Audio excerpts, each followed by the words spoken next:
And so, what are some important things to consider when offering culturally specific services for survivors who use substances?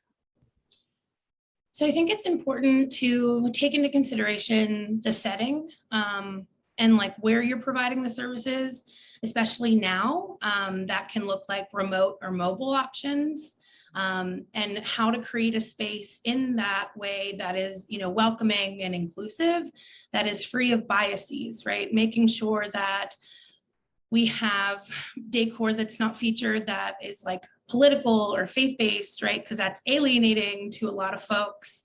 And appropriate symbols if you're using them.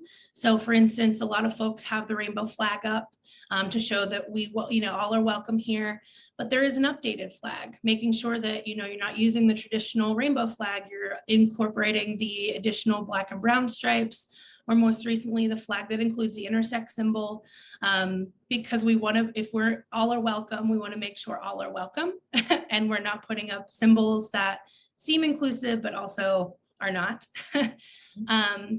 And creating space for self for like somebody to take care of themselves, for self-care. So like self-mediation, self-meditation, and then for folks that on staff or even in also with survivors, making sure that we're creating spaces that they can inject safely, whether that be, substances or just medication that requires that, like tea.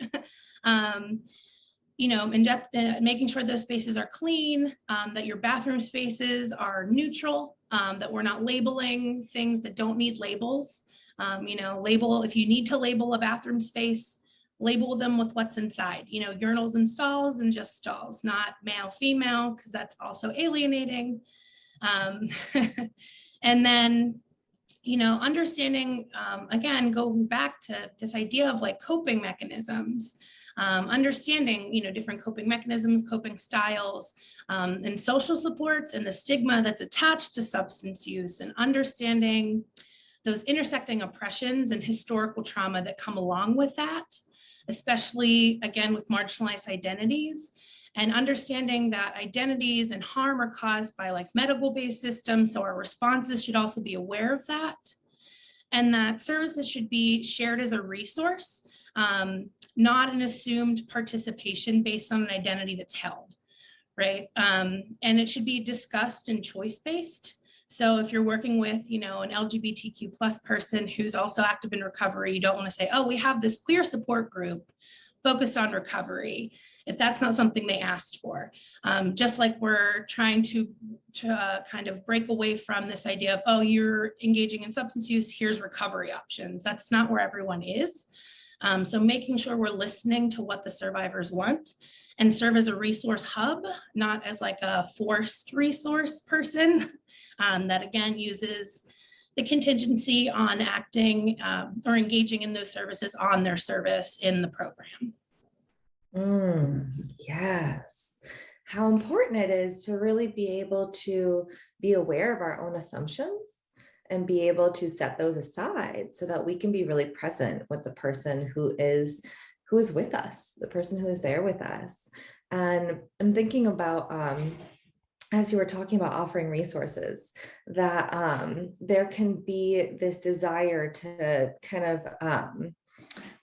almost like organize people down little paths, and that people are just so much more complex, and that the healing happens when we feel really valued as a whole person, and our voice is valued within our interactions. Yeah. And so, we're not pieces of mail to be sorted,